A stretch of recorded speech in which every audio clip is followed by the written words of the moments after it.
¿Sabías que un adulto sufre cada año una media de 3 resfriados y de entre 6 y 8 en el caso de los más pequeños? Hoy quiero contarte qué puedes hacer para fortalecer esa barrera que evitará que te constipes.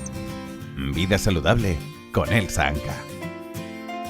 Los virus que provocan los resfriados se transmiten por contacto de tu mano con la mano de una persona que está catarrada, que estornuda, tose o se suena y te toca.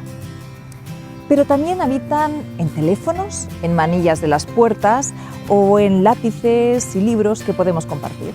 Si tu sistema inmunológico está funcionando bien, aunque entres en contacto con estos gérmenes, no enfermarás.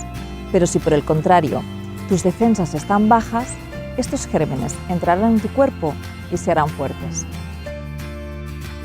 Para evitarlo, con el inicio del otoño suelo hacer todo lo posible para reforzar mis defensas y la de los míos. Y recurro a lo natural. Tomo propóleo, equinacia o tomillo, o una buena combinación de estos 3 ingredientes como puede ser Composor 8. También presto especial atención a mi dieta.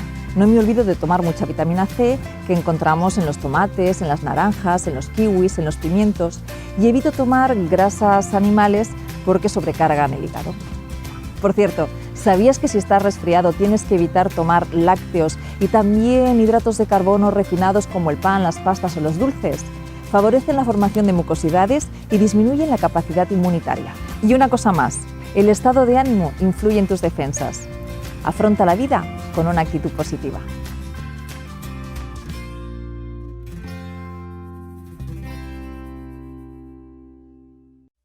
Ya sabes, te espero aquí en el canal de YouTube de Soria Natural para darte todos los buenos consejos con productos naturales. Suscríbete.